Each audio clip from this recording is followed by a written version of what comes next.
ever since I started renovating this house, one of the things I've been most excited about has been the prospect of taking a bazooka to this dated and decaying bathroom and transforming it into my dream bathroom. Thankfully, we're finally at the stage where I can share that transformation with you all. Admittedly, the bathroom didn't actually look too horrendous here, but let me tell you, up close and personal, it was very fusty, which is a Scottish term, which is not a compliment. Upon demolishing the bathroom, we found that the toilet, sink and shower pipes had all been leaking and had caused the walls and floors in these areas to go all mouldy. So looks aside, there were several issues with this bathroom which needed sorting out before it was too late. Left unattended, the little bits of mould that had begun to show would have definitely spread, and I'd have probably ended up with something like popcorn lung. So for this bathroom renovation, I used a local company called ReNu.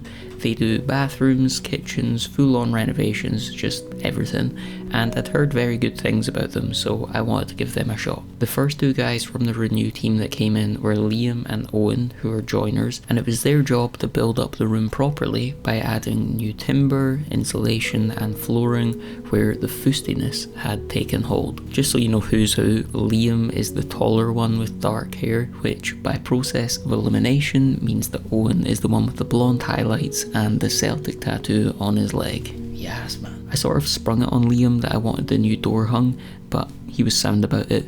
He didn't have a door clamp with him though, so he had to use the next most powerful thing in his vicinity. I think I've said this before, but throughout this process of filming the renovation, just seeing and gaining an understanding of how different rooms are built up is something I've just found very interesting and in a lot of ways quite inspiring. Seeing professionals at work and making it look all very easy genuinely makes me want to learn how to do this stuff myself, so that in future renovations I can do more myself and I'm not just always standing behind the camera like some kind of wildlife photographer. Anyway, with all of the main parts of the wall built up, Liam built out a little shower niche for me, and after that all that was left to do was cut out and replace the parts of the old floor which had become mouldy and were kind of falling apart as a result of the water damage from the old leaking shower. After Liam and Owen's work was done, the walls and floors were in great shape. You could even say they were renewed,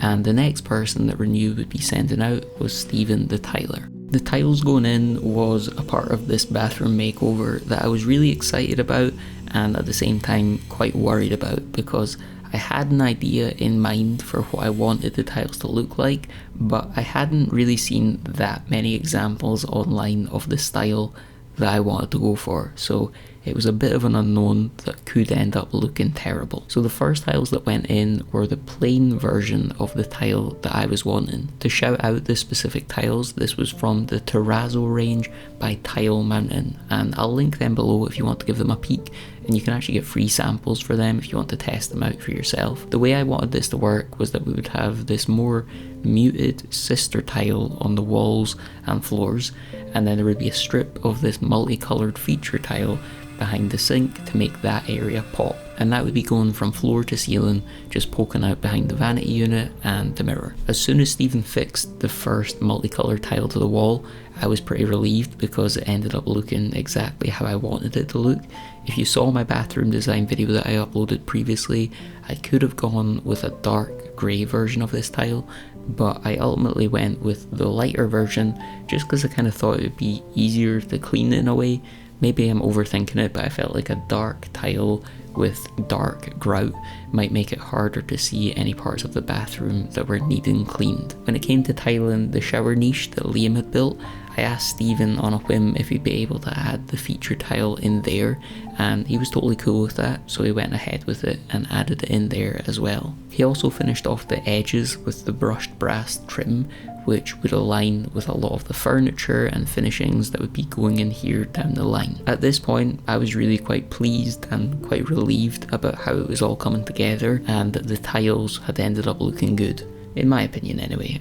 I think they look quite nice. Once the walls were all tiled, it was time to do the floor, and this is where things became a bit more complicated because of something very specific I had asked for. So I've been trying my best to find ways to soundproof this house all the way through for the benefit of myself and the downstairs neighbour. And for the bathroom, for where I didn't want them to hear me singing in the shower, I discovered a product called TileMountain from a company called Sound Reduction Systems, and it's basically a thick soundproof mat which you can lay tile directly on top of. Now usually Stephen said they'd tile onto the whiteboards that you saw him screwing down just a second ago. Admittedly, absolutely none of the guys involved with this bathroom were keen on using the tile mat because it's just not something they'd used before, but I pushed for it in as polite a way as I could, like I'm not a dictator or anything, and they ended up using it. So to put it down, Stephen laid a layer of adhesive, then smoothed it out, and then weighed that down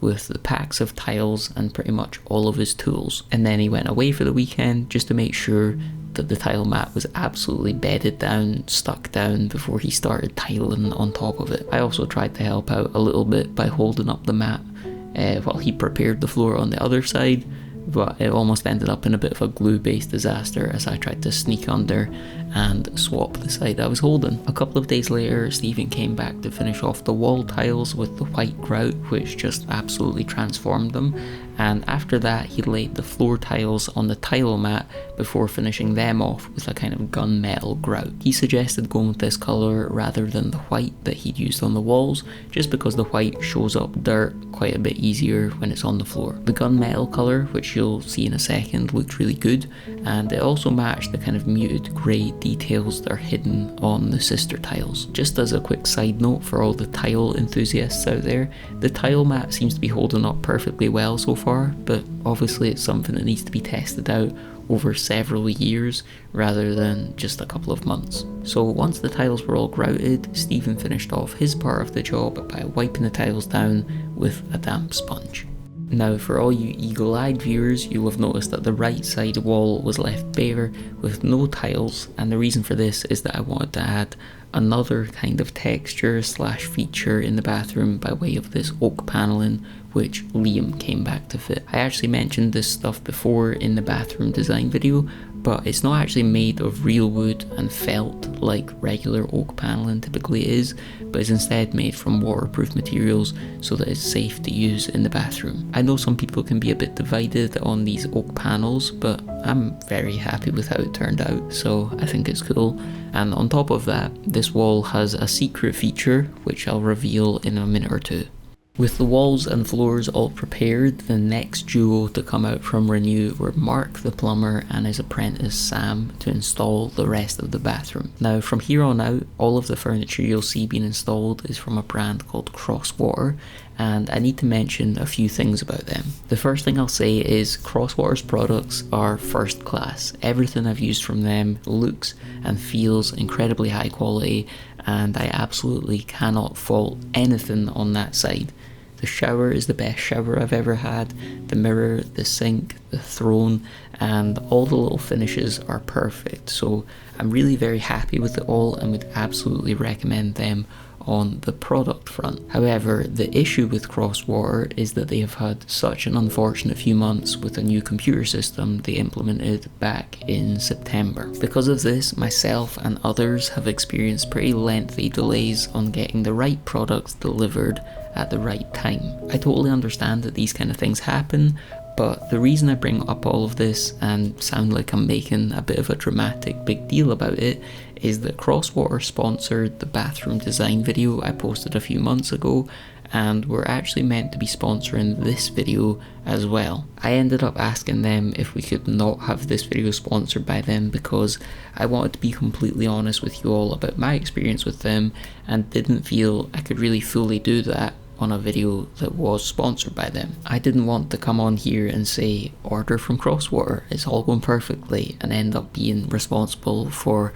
one of my viewers being inspired to strip out their bathroom, buy a whole new bathroom from Crosswater, and then get hit with the same delays as I was. I'm quite lucky in that my parents live quite nearby and I was able to use their bathroom, but other people might not have that option, and I didn't want to be complicit in causing anyone stress on that front. I don't know if I've done a terribly good job of finding some middle ground there to talk about the whole Crosswater situation. In any case, I will still link to all of the products I've installed in this bathroom from them, because like I said, they are such high quality and I am delighted with them and would definitely recommend their products to anyone without hesitation, with the caveat that they are going through some issues with order fulfillment. As far as I'm aware, the issues are still going on right now, but if you watch this video a few weeks down the line and are inspired to bazooka your own bathroom and give it a makeover with Crosswater, it's definitely worth checking in with them to see if their system is back up and running. So coming back to the actual installation, with the vanity unit, sink, toilet and shower all installed, Mark and Sam moved on to sorting out just the last few wee bits. This included fitting the new mirror and towel rail, which like everything else was finished in that brushed brass detail, just to create a kind of cohesive finish throughout the bathroom. With that very last item, the towel rail, being fitted, the bathroom was complete. So I feel like no transformation video is complete without a little before and after, so to remind you, here is the Fuste bathroom before, and here's the new one, starting with the lovely new door and the new bathroom. I'm honestly delighted with how it turned out. It's just so high quality, it feels so nice being in here, and I'm just very happy with the job that ReNu did for me. Very delighted indeed. So going through each element one by one, we've obviously got the old mirror, which was not exactly that stylish, and then the new mirror finished off with that tile behind it. The mirror is touchscreen, like you touch this little button and you can change the colour of the light and also the brightness of it. There's a little close-up on the edge, but also that tile that's running down the back. I'm honestly so pleased with how that turned out. We've got the canvas wall hung vanity unit from Crosswater, which has two soft closing doors, and here's a little close-up of that soft closing mechanism. On top of that, I've got a really lovely deep sink, which is mounted on top of the marble counter. Of course, we've got the brushed brass tap, and then we've got the little details around the bathroom which match that, like the towel rail, the toilet roll holder, and the plate for the flush. Over here to the right, I used to have this boiler access cupboard, which was just a bit of an eyesore. Like I said, there is a hidden feature on this wall now, because obviously still need to access the boiler, but with this oak panelling, Liam and Owen managed to fit a kind of secret hidden hatch. So like some kind of villain in a James Bond film, I can now say that I have like a little secret hatch where you can access the boiler. They also widened up the hatch so that the door for the boiler fully comes down. Previously it used to just bang against the side of the hatch and you couldn't actually open it all the way. So that's a very cool feature that I'm delighted with. So here's just another quick view of it. I put a plant in here just to make the place feel a bit sort of cozy and nice. I think that's just a nice touch. And then up at the back of the bulkhead, I asked Stephen to do the feature tile along there as well. So I'm really delighted with this tile. There was a risk that it might turn out looking a bit kind of gaudy, but I think it looks quite good in my opinion. And then we have that oak panelling running across that entire left wall, and then we have again the brushed brass towel rail, which I'm delighted with. Coming across to the other corner, we have the shower, finished again in the same brushed brass, and this is the best shower that I've ever had. It's like a rain shower head, and I'm honestly excited to use this every day, just having that kind of power shower rain feeling on top of you. It's a lovely way to wake up, and it even has this little kind of Harry Potter Hogwarts wand for more specific showering. And here's another view of the shower and of that feature tile in the shower niche. I'm honestly so happy with how that feature tile turned out through all of the bits that I put it in. Well, Stephen put it in, so I definitely do that again. And to finish off, here is me taking the film off the mirror, which is always an exciting process. So I hope you all enjoyed this transformation. If you did, please leave a like and subscribe. I'll link all of the products and all of the people used down below, ReNu, TileMountain and Crosswater, if you want to replicate this for yourself. Thanks for watching, and I'll catch you all in the next one.